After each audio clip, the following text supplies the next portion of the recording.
지금은 라디오 시대. 지금은 라디오 시대. 지금은 라디오 시대. 지금은 라디오 시대. 다 같이 들어보자. 지라시 1시부터 6시는 채널 고정.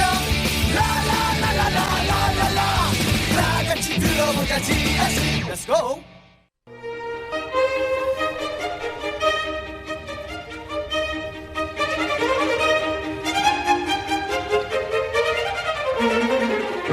자영업 및 소상공인 여러분께 조금이나마 도움이 되었으면 하는 바람으로 풀어봅니다. PPL 듣기평가. 전국의 청취자 여러분 안녕하세요. 지금부터 소상공인 여러분의 상품 및 가게 홍보를 위한 듣기평가를 시작하겠습니다. 다음 PPL 장면을 들으시고 장면 끝에 나오는 문제에 정답을 맞춰주세요. 본 장면은 5522님이 운영하시는 오리집 간접 광고를 포함하고 있습니다. 안녕하세요. 입작은 너튜버 달림입니다. 안녕하세요. 배짱 없는 너튜버 소심입니다. 떨려. 저는 오늘 유기농 식품들 준비해봤는데요. 입이 작아서 많이는 못 먹어서요. 여기 유기농 옥수수 알갱이 하나를, 그리고 유기농 식빵 부스러기 한 톨, 그리고 유기농 수박인데 수박이 너무 커서 그냥 수박씨를 먹으려고요. 마지막으로 붕어빵 먹고 싶은데 너무 커서 안에 팩알 하나 가져왔습니다. 여기 영수증 보이시죠? 자, 잘 먹겠습니다. 저는요. 떨려. 저는 오늘 너무 떨려가지고 좀 이따가 소개할게요. 그러세요? 그럼 저 먼저 먹어보겠습니다. 찢어질 것 같아. 너무 커서 안 들어가네요.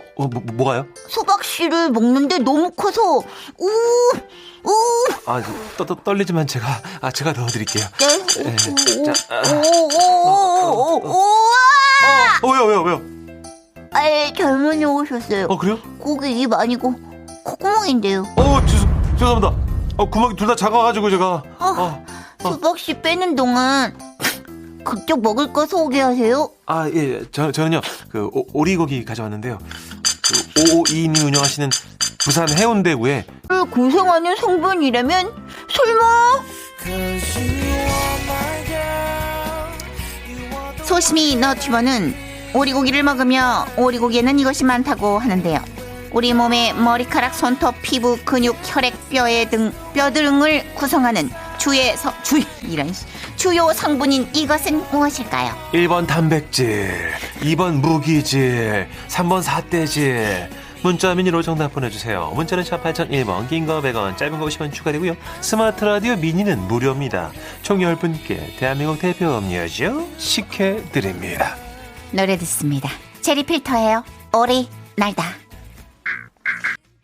네, PPL 듣기평가 정답은 1번 단백질이었습니다. 그렇습니다. 김지연님 맞추시면서 두 분 때문에 제가 웃습니다. 두 분 오래오래 방송하세요 하셨고요. 감사해요. 고맙습니다. 어느 부분에서 웃으셨는지 모르겠지만 그러게. 저희의 수치심을 담보로 이렇게 여러분이 기뻐하신다니 얼마든지. 기쁘네요. 예. 김지연님 1번 단백질입니다 해주셨고, 이정현님 1번 단백질. 갑자기 오리고기 먹고 싶네요. 오리고기 기름 쪽 뺀 거. 진짜 여기 가고 싶다. 부산 해운대 너무 좋아하는데 어디 여기 반송. 진짜 오리고기 무쌈 해가지고 소스 이렇게 탁탁 해가지고 머스타드 맛있네. 소스 찍어갖고 먹으면 진짜 맛있는데. 6983님 1번 단백질. 오리기름은 응고가 빨리 안 돼서 밥을 볶아 먹어도 맛있잖아요. 맞아요. 맞아. 오리기름엔 불포화 지방도 많이 들어있잖아요. 그렇죠. 또. 제가 자주 시켜 먹는 샐러드 집에 오리고기 샐러드가 나왔어요. 오리고기 이만큼 나와요. 그래가지고 그걸 2개를 시켜가지고 막 먹으니까 네. 샐러드의 의미가 없다 그러더라고요. 그 정도면 육식이지. 그거는. 그럼요. 회식이고 육식이지 샐러드가 아니라고. 여러분 채소 드시면서 늘 기억하셔야 돼요. 코끼리도 풀 먹고 그렇게 큰 거예요. 네. 꼴배기 싫어. 그런 거 꼭 얘기하냐? 자, 세 분 포함 10분께 식혜드리겠습니다. PPL 홍보 의뢰해주신 청취자 5522님께도 선물 드릴게요. 지금은 라디오 시대 3, 4부 도움 주시는 분들이에요. 조화제약, 흑표 흑침대, 금강주택, 기아자동차, 올품, 현대오피스, 주식회사 스타리온 성철, 로덴푸드, 국민연료 썬연료, 아이클타임, 푸주옥 설렁탕 도가니탕, 2021 부산국제기계대전, 금호타이어, 동인비, 마더스제약, 쉐보레, 한국광어양식연합회 환인제약과 함께합니다. 웃음이 묻어나는 편지. 제목 어머니의 기도. 경남 김해시에서 이은성님이 보내주신 사연입니다. 30만 원 상당의 상품 보내드리고요. 1등급 한우 등심 1000g 받게 되는 주간 베스트 후보, 그리고 200만 원 상당의 안마의자 받으실 월간 베스트 후보 되셨습니다. 선희 언니, 천식 오빠. 저는 안녕하세요. 네, 반가워요. 고의를 돌려보니까 어느새 38살. 가을이 유난히 서글프고 외로운 여인입니다. 뭐 핑계로 들릴 수도 있지만 이것저것 정신없이 살다 보니까 주변 친구들은 짝을 찾아서 가정을 이뤘고 전 아직도 솔로 대첩을 치르고 있네요. 작년까지는 크게 와닿지 않았어요. 그런데 이상하게 올해는 쓸쓸하네요. 코로나 때문일까요? 네. 아, 그쵸? 네. 저는 자만추 아시죠? 자연스러운 만남 추구, 그런 자만추인데요. 이젠 그것도 사치 같아서 주변 사람들한테 찔끔찔끔 소개받습니다. 선현이 왜 이렇게 웃어요? 찔끔찔끔이 너무 와닿아서. 네, 제 맘에 들지 않는 사람은 제가 좋다고 하고 제가 맘에 드는 사람은 인연이 아닌 것 같네요. 행복하세요 라는 말을 남기고 떠납니다. 짜증나. 야, 청승 그만 떨어. 나가야 돼. 뭐라도 찍어 바르고 나가야지. 뭐라도 건질 거 아니야. 저희 엄마세요. 건지긴 뭘 건져. 엄마는 참 뭐 연애가 낚시야. 너 말 잘했다. 낚시라도 가. 거기 낚시 온 남자들 있을 거 아니야. 찌 같은 거 끼워달라고 하면은 말도 좀 붙일 수 있고 그러잖아. 무슨 찌를 끼워달라 그래. 미쳤나봐 진짜. 엄마 왜 그래. 요즘은 혼자서도 자기 일하면서 잘 사는 거거든. 잘 못 사니까 이러지. 왜 외롭다고 청승이고 난리야. 그러니까 그러는 거 아니야. 아니 그거는 이제 암튼 엄마는 뭐 결혼한다고 다 하면 행복한 줄 알아? 엄마 봐봐. 나 지금 깜짝 놀랐나. 얘 왜 이래? 왜 갑자기 나를 걸고 넘어져? 내가 뭐 어디가 어때서 내가 얼마나 내가 행복하고. 거봐. 내가 내가 지금 뛰다 와서 그래. 뭐 행복해. 그러더니 엄마는요, 제 마음에 불순한 악마가 들어왔다고 손을 잡고 갑자기 기도를 하는 거예요. 마귀를 퇴치해야 돼. 조용하고 눈 감어. 주님, 따라해. 주님. 뭘 주님. 부족한 딸을 위해 배우자 기도 드립니다. 조금 늦더라도 곧 고난을 극복하고 보석 같은 배우자를 만나게 해주신다고 믿어 의심치 않습니다. 믿습니다. 많은 것을 바라지도 않습니다. 그저 첫째도 인성, 둘째도 인성, 셋째도 인성. 엄마 나 얼굴 보는데. 외모 지상주의. 잘생기면 다 용서되는데. 왜 때려? 기도하다가. 주님, 못 들은 걸로 해주십시오. 얘가 상태가 그렇게 좋지 않아요. 정신이 오락오락합니다. 아멘. 아멘. 매일 출근길에 이렇게 기도를 해주셨어요. 그런 엄마의 마음이 하늘 닿았을까요? 며칠 전에 엄마 아는 분이 정말 괜찮은 사람이라면 남자 한 분을 주선해 주셨어요. 그 남자와 만나고 온 날 엄마가 더 들뜨신 거예요. 예, 그래서 뭐래? 사귀지? 결혼하지? 무슨 갑자기 결혼을 해. 뭘 사귀어 엄마. 뭐래? 겨우 한 번 만났는데. 그냥 집에 잘 도착했냐고 문자 왔어? 그냥 톡 했어. 그래 엄마 그런 거 막 꼬치꼬치 묻지 마. 내가 알아서 할게. 진짜 궁금해 죽겠네 진짜. 그때였습니다. 주선자 아주머니께서 엄마한테 전화가 온 거예요. 여보세요? 그렇지. 만나고 왔대. 분위기가 나쁘지 않았다던데. 그래? 그래서 아니 뭐 그 남자 뭐 그렇게 잘났대? 아이고 웃기시네. 입은 삐뚤어졌어도 말은 바로 해야지. 우리 딸이 뭐가 어디가 어때가지고 38이면 아직 한창이구만. 웃긴 새끼네. 아니 웃긴 놈이야 아주 그냥. 지금 또 학교 선생님의 부족한 게 없는데 뭐가 부족해가지고. 아이고 됐어. 테이 나도 싫다 그래. 수학에 침을 뱉는 우리 엄마를 보고 있자니 괜히 죄송한 마음이 들어서 의기소침해졌어요. 엄마는 제 모습을 보고 고개 들어. 뭘 잘했다고 고개를 숙여? 왜 거기서 연예인 일단 해본다느니 얼굴을 본다느니 연애만 일단 해본다느니 뭐 그런 말을 짓거려가지고 너는 왜 아니 엄마 이상형이 뭐냐고 물어보잖아. 그래서 내가 얼굴 본다고 남주혁 좋아한다고 그랬지 내가. 주여. 난 진짜 내가 너 때문에 죽는다. 너 오늘 엄마 죽는 걸 봐라. 너 내일부터 30분씩 일찍 일어나. 알았어? 다음 날부터 매일 아침 제 손을 잡고 기도를 하셨는데요. 주님이 원하시는 행복한 결혼을 하겠다는 목표, 곧 고난을 극복하여 반려자를 만나겠다는 목표를 말합니다. 화가 났을 때도 참을 줄 아는 사람이. 엄마 나 화 못 참잖아. 너무 양심 없는 거 아니야? 그래 그럼 그건 빼자. 행복한 가정 속에서 자라가지고 본인도 행복을 추구하고. 엄마, 솔직히 우리 집이 별로 안 화목하잖아. 하나님 다 아실걸? 그지? 이것도 뺄까? 한참 이렇게 기도를 하다 보니까 엄마도 멋진 남자를 달라고 하는 그 기도에 양심의 가책을 느끼셨나 봐요. 갑자기 울컥하신 우리 엄마가요. 근데요, 주님. 듣고 계시고 지 맘대로 하고 살겠다는 건 그냥 두고 지켜보는 게 가장 큰 죄이거든요. 주님, 왜 우리 딸에게는 배우자를 주시지 않나요? 헌신도 제 짝이 있다는데 주님. 순간 헌신이라는 생각이 들었지만 그러려니 하고 있는데 옆에서 조용히 기도를 듣던 아빠가 나지막히 여봐, 그거 헌신 아니고 집신. 아빠의 그 조용한 한마디가 들린 순간 기도하다 말고 셋 다 웃음이 터져서 더 이상 기도를 이어갈 수가 없었어요. 주님이세요? 주님 아니면 태클 걸지 말고 여기서 빠지세요. 진짜 주님 들으세요. 아무튼 저희 딸에게 좋은 배우자 주실 걸로 믿고 오늘은 이만 물러갑니다. 헌신도 물러갑니다. 이씨, 너는 하여튼 집에 가서 와. 아멘. 엄마는 요즘도 배우자 기도를 해주시는데요. 하루는 눈물을 흘리시고 하루는 화를 내시고 하루는 따지시고 막 그래요. 저한테 하루는요. 결혼하지 마. 어? 엄마가 해보니까 이건 혼자 사는 게 최고야. 어? 야, 혼자 먹고 싶은 거 먹고 사고 싶은 거 사고. 네가 능력 있는데 뭐가 아쉬워? 아야, 됐어. 이러셨다가 또 다음 날은요. 딸이라고 내가 너 하나뿐이야. 엄마가 세상에 없으면 너 끈 떨어진 여냐. 너 혼자 남게 돼. 내가 걱정이 돼가지고 그러는 거지. 니네 할머니도 당신 돌아가시기 전에 너 짝 만드는 거 보고 싶으시다고 그렇게 울고 계시는데. 할머니 못 돌아가시게 결혼 더 늦춰야 되는 거 아니야 그럼? 아, 왜 때려 엄마. 서로 매를 벌어 이게. 내가 나이가 몇 살인데 때려. 아이가 몇 살인데 그딴 소리를 짓거려. 네가. 그 말에 할머니 못 돌아가시게 결혼 더 늦춰야겠다고 했다가 등짝 많이 맞았어요. 좋은 짝에 나타나면 할 텐데 여러분, 결혼을 억지로 할 수는 없는 거잖아요. 그죠? 주님, 헌신짝 여기서 기다리고 있습니다.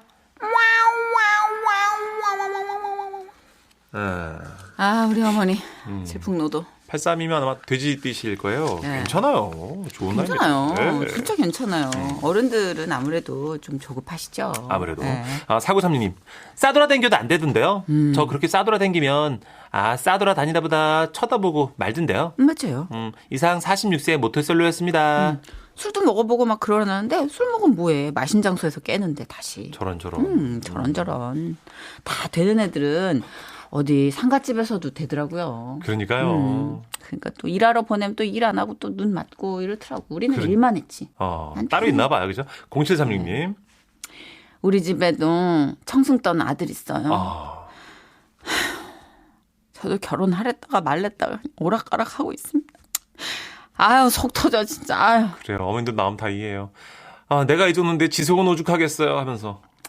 근데 진짜로 어머님 그냥 생각해 보세요. 너무 서둘러가지고 그렇게 또 어머님이 걱정하실 만한 그런 결혼 생활 하는 것보다. 그럼요. 에휴, 지금이 등짝 때릴 때가 지금이 네. 훨씬 나요. 1인 가구가 615만이에요. 그중에 이제 대부분 결혼 안 할 거다 뭐 이런 처녀청구 때 많거든요. 그리고 우리가 예전에 부모님들 세대에서 배운 것처럼 결혼이 인생의 완성이라고 교육을 받던 시대가 아니기 때문에 맞아요. 선택이 돼버렸기 때문에 맞습니다. 이런 부분은 조금 어쩔 수 없이 기다리셔야 될 것 같아요. 네, 시대가 그렇대요. 뭐 옳고 그름의 문제가 아닌 것 같습니다. 너무 웃겨. 이 와중에 저는 개인정보 샜나 봐요. 결혼정보에서 톡이 왔어. 와우. 그래서 뭐라고 막 그래. 그래가지고 결혼했다고 접었어요. 했었다고 해야 되지 않아요? 너는 하여튼 이불을 망해. 너는 너 진짜 미안합니다. 오늘 넌 집에 가는 게 제가 조심해. 또 누나 좋아하고 또 등에 내 신발 자국 존경하고 찍힐 거야. 제가 다 아끼고 사랑하고 그러니까 그런 거죠. 아유, 사랑도 참 이상하게 해. 딱 좋은 노래 하나 있습니다. 이게 뭘 딱 좋아. 딱 좋긴. 난 영장 지르는 것도 아니고. 좋은 사람 있으면 소개시켜줘. 됐어, 혼자 살 거야.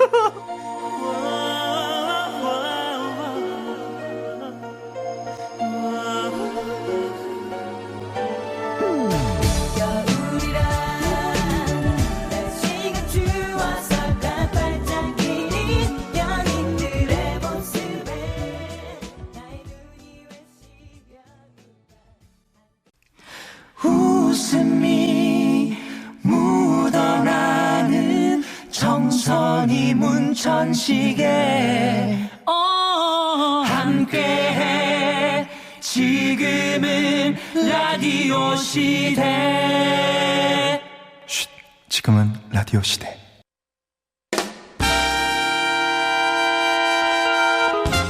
딱딱하고 지루하다? 골치 아프고 어렵다? 법에 대한 고정관념을 깨부숴드립니다. 생활 밀착형 법률 상담 서비스. 지라시 법률사무소 문앤정.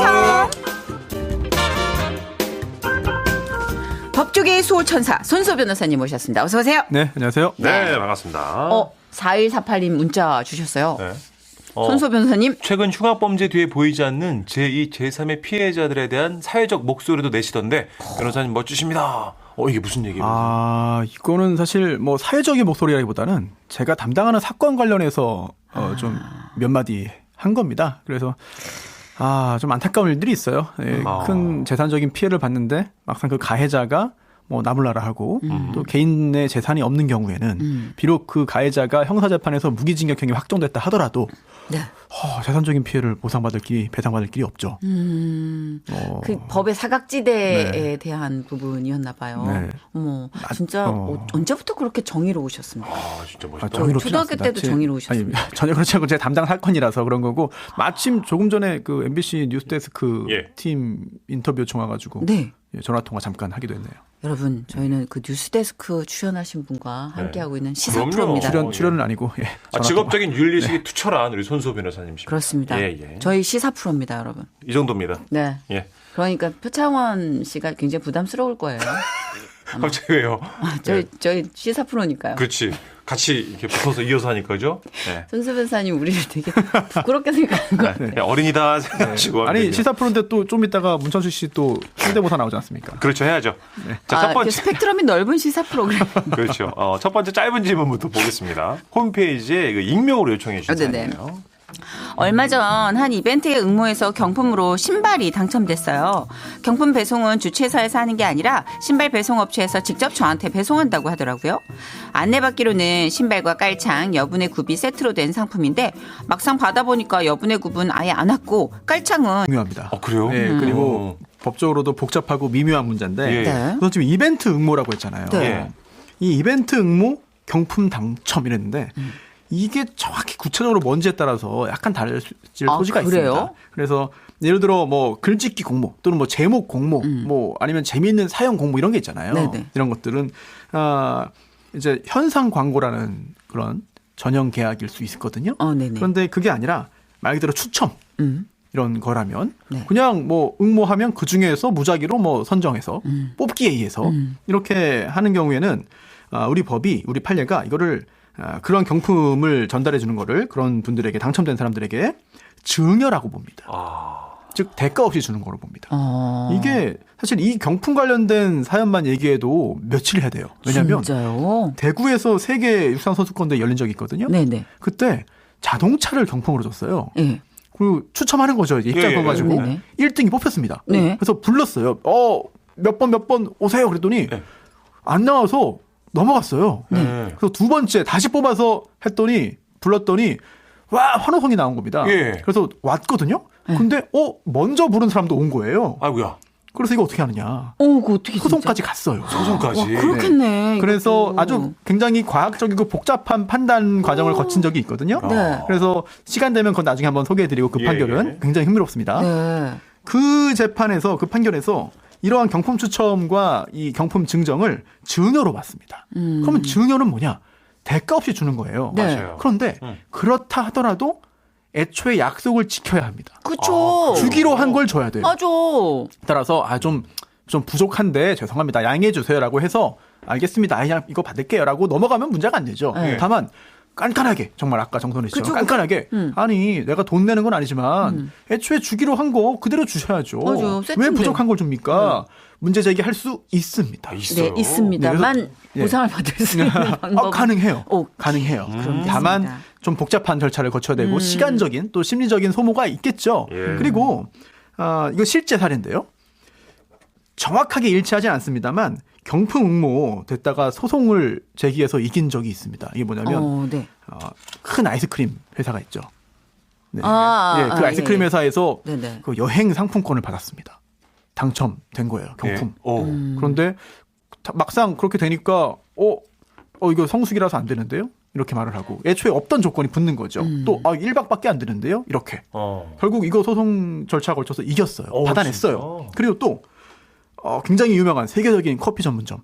여기에서 이거 경품 당첨되면 1년치 커피 주겠다고 했거든요. 예. 네. 홈페이지에. 근데 나중에 보니까 이거 제가 오타입니다. 어머. 1일치거든요. 한 잔만 받으세요. 뭐야? 365잔 아닙니다. 장난하는 것도 이것도 소송 걸어서 이겼습니다. 진짜요? 네, 결국 아무리 경품이지만 약속한 대로 다 줘야 됩니다. 아, 그렇구나. 원칙은. 오늘 있었던 짧은 해프닝인데 유명 브랜드 명품 회사에서 가격 표기를 잘못해가지고 맞아요. 예. 이렇게 올라왔을 때 그걸 네. 구매한 사람 15,000 150만 원짜리 15,000원에 구매한 잘못 사람들 올려가지고. 그 15,000원에 살 수 있을까요? 그 신발을? 그거는 안 될 것 같습니다. 왜냐하면 저런. 누가 봐도 그거는 착오에 의해서 가격표가 올라온 것이고 네네. 알면서 결제했잖아요. 네네. 대부분의 경우 또 한 다음에 어차피 이거 안 될 거야. 뭐 재미있게 이제 공유하기도 하고 했기 때문에 그 부분은 안 될 것 같은데 어렵다. 세일이라로 알 수도 있습니다만 99.9% 세일인 줄 알고 한 사람도 있지 않을까요? 그렇긴 합니다만 그 정도가 너무 심합니다. 설득력이 없네요. 네, 그렇군요. 그렇죠. 네. 저런저런. 그럼 변호사님 신발 좀 그 경품까지 다시 챙기려면 뭐 어디다 전화를 네. 해야 돼? 소비자 보호원? 어디? 이것도요. 실제로는 그 주최하는 회사가 있고 네. 또 경품만 배송하는 업체가 따로 있는 거잖아요. 네. 하지만 이 경품을 받기로 한 거는 이 주최사입니다. 이 중간에 배송하는 업체는 또 용역 계약에 의해서 대행해 주는 거거든요. 예. 대신해 주는 거기 맞아요. 때문에 이 신발 배송 업체에 문제 제기를 하는 것보다는 주최 측에 직접 제기하는 게 더 직접적이고 좋을 것 같습니다. 이벤트 주최. 주최사하고 신발회사는 이권으로 이렇게 엮여 있기 때문에 말하기도 좀 더 좋을 것 같아요. 막간을 중에서 짧게 30초 질문이 문천식 씨가 하고 싶었던 질문인데 2020년을 반환해달라는 소송을 제기하고 싶다는데 개인적으로 하고 싶은 대로 이거 어디다가 해야 되는지 대상을 모르겠다고 하네요. 코로나19 바이러스에 네네. 되지 않을까 네네. 싶은데 사람이 아니어가지고 어렵죠? 얘기가 쉽지 않습니다. 바이러스를 대상으로 소송을 일단 제기한 대화를 경우는 먼저 해봐야 되는데 대화가 안 돼요. 맞아, 말이 안 통해. 대화가 됐으면 백신이 나왔겠지. 내년에 다시 2020년에 해야 되거든요, 이거. 그러니까 이거 달력을 수정해달라고. 아쉽네요. 어쨌든 네. 또 이렇게 전투력은 물거품이 됐습니다. 예. 이제 본격적인 사연 들어갈까요? 그렇습니다. 네. 선희 씨, 천식 씨, 손소 변호사님. 제발 도와주세요. 네. 지난주 유산에 관한 사연을 듣고 저도 남깁니다. 얼마 전에 제 친한 친구가 지병으로 세상을 떠났는데요. 마음을 추스를 겨를도 없이 어처구니 없는 일이 생겼어요. 친구는 5년 전 결혼을 했었고 사정이 있어서 신혼집을 친구의 명의로 했고 친구 신랑의 월급도 친구 통장으로 받았는데요. 친구의 신랑은 친구가 떠난 지 얼마 되지도 않아서 재산 정리를 서두르는 것 같아 보였습니다. 두 사람 사이에 자녀가 없었기 때문에 친구의 부모님과 친구의 남편이 집이며 사망보험금이며 재산 배분을 두고 정리를 하는 중이었어요.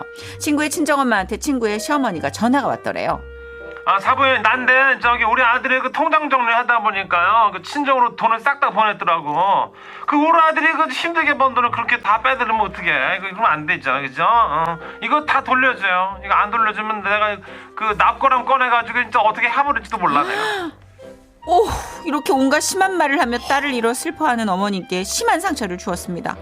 친구의 신랑한테 전화를 했지만 받지 않았고 친구의 유품을 하나도 버리지 말아달라는 친정엄마의 문자에 저희 변호사랑 얘기하세요. 이렇게 답변을 남겼다고 하더라고요. 변호사님, 너무 답답하고 궁금한 게 너무 많습니다. 첫째, 친구 명의로 된 집은 친구 신랑한테 나눠줘야 하나요? 참고로 결혼 당시 친구 신랑은 신용불량자여서 재산이 없었고 대부분이 친구의 자산이었습니다. 둘째, 유품은 어떻게 정리할 수 있을까요? 친정 부모님이 직접 살던 집에 찾아가서 해도 되는 거죠? 친구가 세상을 떠나기 전 저에게 유서를 남겼는데요. 본인의 유품을 친정엄마가 정리할 수 있게 해달라는 내용이었습니다. 정식 유서가 아니라서 법적 효력이 없나요? 셋째, 친구 통장에 있던 돈은 친정엄마가 병원비 보태라고 주신 돈이라 다시 돌려드린 기록이 있는데 이걸 보고 그쪽 시어머니가 험한 말을 한 것 같은데요. 증빙 서류가 있으니 상관없겠죠? 친정오빠한테도 돈을 보낸 적이 있긴 해요. 넷째, 그쪽 집에서 친구의 납골함에 손을 대지 못하게 미리 막는 방법이나 막말을 하는 문자를 막을 수 있는 방법 없나요? 경황이 없어 너무 두서없이 적어 죄송합니다. 너무 내용은 다 왔어요. 나 지금 다 이해를 했습니다. 어떤 상황인지. 네. 너무 화가 나서 그렇지. 자, 변호사님. 뭐 저런 더 말을 심한 꼴도 많이 보셨겠지만 네. 참 이거는 뭐 너무 씁쓸하네요. 홈페이지로 익명을 요청해 주신 분의 사연인데 선물을 바라고 주신 건 아니지만 저희가 또 저희 규칙이 있기 때문에 네. 주신 분께는 다시팩 세트 보내드리도록 하겠습니다. 질문이 많아서 하나하나 여쭤볼게요, 변호사님. 첫 번째, 네. 친구의 돈으로 산 친구 명의의 집. 당시 신용불량자였던 남편과 나눠야 된다? 아니면 안 나눠도 된다? 나누고 말고를 선택할 수가 없고 이미 나눠져 있습니다. 그래요? 이거 상속이잖아요. 네. 이 남편이 설령 경제적인 능력이 없었다 하더라도 사이가 좋지 않았다 하더라도 상속 결격이 아닌 이상 상속인 중에 하나예요. 그래서 자녀가 없기 때문에 지금 친정 부모 네. 그리고 또 배우자가 공동 상속인데요. 상속 비율은 이제 친정 부 1, 이제 그 친정 어머니 1, 그리고 또 배우자가 1.5. 그러니까 이 배우자는 7분의 3을 7분의 3을 이미 상속을 한 겁니다. 그래요. 따라서 이 집도 공동 상속인들의 공유가 되거든요. 네. 따라서 나눈다 만다 이거는 선택의 여지가 없어요. 예, 다만 다른 재산이 있으면 그 중에 뭐 집은 누가 갖고 집은 뭐 배우자가 갖고 아니면 다른 재산은 또 이렇게 친정 부모님이 갖고 이런 식으로 나누는 분할 협의는 할 수 있습니다만 이 집을 남편에게 주지 않는 방법은 없다고 봅니다. 이거는 뭐 성별을 바꿔봐도 이해가 되는 거예요. 그렇군요. 저희가 또 이제껏 이 관련 또 상담을 받았고 지난주에도 유산 맞아요. 네. 상속에 대한 생각을 또 상담을 받았기 때문에 요거는 뭐 어느 정도 얘기가 나온 것 같고 자 둘째 유품 정리는 남편 대신 친정 어머님이 그 집에 찾아가서 해도 된다 안 된다. 이거는 가능할 것으로 보입니다. 예. 왜냐하면 다행이다. 우선 이 유품이라는 게 예. 법적으로 볼 때 좀 애매해요, 용어가. 따라서 이게 고인의 어떤 물건들을 유품으로 보는 건가? 만약에 쓰던 뭐 전자제품, 가전제품 등을 유품이라고 하는 건가? 이러면 이거 역시 상속 대상이기 때문에 공동 상속인인 역시 공유자인 남편, 배우자의 동의 없이 다 가져갈 수는 없는 것이죠. 네. 다만 그게 아니라 일기장이라든지 아니면 개인적인 그런 사적인 영역에 속하는 것이라면 약간 평가가 달라질 수 있습니다. 따라서 이 유품이 무엇인지에 대한 평가가 먼저 필요하고 그리고 또 이 친구가 세상을 떠나기 전에 이 친구분에게 유서를 남겼다고 하는데 네. 이거는 아마 유언장으로서의 법적인 효력은 없을 것으로 보여요. 요건을 갖추지 않았다면. 따라서 법적인 의미는 크진 않을 것이고 네. 다만 나중에 혹시 이 사건이 법정으로 간다면 중요한 참고 자료 정도는 될 것으로 보입니다. 네. 셋째는 친구가 생전에 친정에 보낸 돈을 다시 돌려줘야 한다, 안 돌려줘도 된다라는 거였는데 증빙 서류가 있다고 네. 하셨잖아요. 그렇죠. 이 네. 부분은 크게 걱정하지 않으셔도 될 것 같습니다. 왜냐하면 이게 돈 관련돼서도 여러 가지 분쟁이 생깁니다. 네. 이제 배우자 중에 한 명이 안타깝게 사망한 경우에 네. 남아 있는 배우자와 그리고 또 이제 그 부모, 자식 간에도 분쟁이 생길 수밖에 없는데 네. 이게 상속 재산이냐 아니냐가 중요하거든요. 네, 상속 재산이냐 아니냐가 중요한 것이고 그리고 또 좀 약간 좀 의아한 게 이게 신용불량자였다면서요. 예. 네. 그런데 또 우리 아들 힘들게 번 돈을 그렇게 다 빼돌렸다. 이런 말도 물론 최근에 신용불량자가 된 거일 수도 있습니다만 뭔가 잘 납득은 되지 않습니다. 네. 그리고 애초에 이 부분은 친정에서 이제 직접 지정을 해가지고 딸에게 준 겁니다. 딸에게 준 거예요. 그리고 네. 딸이 개인 목적으로 가지고 있다가 그걸 또 처분한 겁니다. 그렇다면 이거를 이제 시댁 쪽에서 그 부분에 대한 문제를 제기하는 거는 글쎄요, 저는 잘 납득이 되지 않네요. 네, 충분히 이 부분은 방어할 수 있을 것 같습니다. 네. 다행이네요. 그러게요. 넷째 이제 마지막인데요. 납골당에 나 이 말 너무 무서웠어 진짜. 어떻게 이런 말을 해요? 손을 댈 수 없게 미리 막을 수 있는 방법이 있어요, 없어요? 자, 이 부분도 애매합니다. 왜냐하면 우리가 지금 이 친구분의 사연만 보면 이제 배우자 쪽이 네. 그러니까 전 시댁 쪽이 굉장히 좀 나쁜 사람으로 보이긴 해요. 네. 그런데 과연 그럴 것이냐. 그리고 또 설령 그렇다 하더라도 네. 이 추모를 한다는 거는 전 남편 사이가 나빴다 하더라도 네. 또는 경제적으로 무능력했다 하더라도 또 지금 굉장히 이상한 이야기를 한다 하더라도 예. 네. 이게 납골당에 와서 추모를 하는 거를 막을 수는 없죠. 그래서 납골당에 가서 추모하는 걸 꺼는 네. 게 아니라 유골함을 네. 손을 대는 거죠. 네. 그러니까 예를 들어 이장 비슷하게 네, 네, 네. 옮긴다거나 예. 이 친정 가족들이 네. 볼 수 없게 숨긴다거나. 자, 이 부분이 굉장히 애매하고 중요합니다. 왜냐하면 일반적으로 이런 유골, 네. 이제 그 유골 되기 전에 이제 유체, 네. 유골, 또 머리 모발 있습니다. 유발이라고 네. 하고요. 네. 그리고 또 나중에 이렇게 화장을 한 후에 예. 이런 경우에도 이거 누구 소유냐, 이거 따져야 됩니다. 그런데 대체로 제사 주재자의 소유로 봐요. 우리 법은. 네, 대법원 전원합자 판결이 있었거든요. 네. 근데 제사 주재자가 누구냐? 장남이 있으면 장남, 장남이 없으면 딸만 있으면 장손으로 내려갑니다. 네. 현재. 대법원 판례에 따르면. 예. 그런데 이 경우에는 자녀가 없잖아요. 네. 따라서 배우자와 직계 존속 사이에 누가 제사 주재자냐라고 하는 분쟁으로도 번질 수 있거든요. 그리고 누가 제사 주재자이든 간에 이런 그 납골당에 있는 이런 것들을 마음대로 처분할 수는 없는 것이죠. 그러니까요. 그거 자체가 안 되는 것이고 그러니까. 그렇게 하겠다고 윽박 지르는 것 자체가 협박자가 될 수 있습니다. 그렇죠. 이거 녹음해 놓으세요. 네. 녹취해 놓으시면 될 것 같아요. 진짜. 이게 아유. 복잡한 문제입니다. 속상해. 뭐 간단하게 쉽게 이겁니다 저겁니다 하기보다는 여러 가지 재반 사정을 고려할 수밖에 없어요. 그래도 오늘은 중요한 참고 자료가 됐을 거라고 믿습니다. 그러게요. 네. 아, 오늘도 진짜 마음고생하면서 잘 상담해 주셔서 감사드리고요. 네. 다음 주에 뵙도록 하겠습니다. 네, 감사합니다. 안녕히 맞습니다. 가세요. 영호영영님께서요. 어스럼이 내리는 저녁입니다. 만추의 산 너머에 걸린 노을이 하루의 피로를 풀어주네요. 와, 지라시를 들으면서 살포시 하루를 마감합니다. 두 분도 조심히 들어가세요. 정말 시를 한 편 읽은 것 같이 정돈이 되네요, 생각이. 좀 울림이 있네요, 그죠? 그렇죠. 예. 만추의 산 너머에 걸린 노을이라는 표현이 어느 문학 작품에서 본 것 같은 진짜. 세련미를. 하여튼 다행이에요. 저희의 찬길을 여러분이 다 이렇게 잡아주셔서. 감싸주시고. 네, 저희를 시사 프로로 만들어주신 여러분 감사드립니다. 예, 뒤에 본격 시사 프로가 준비되어 있죠. 내일 4시 5분에 다시 오겠습니다. 고맙습니다.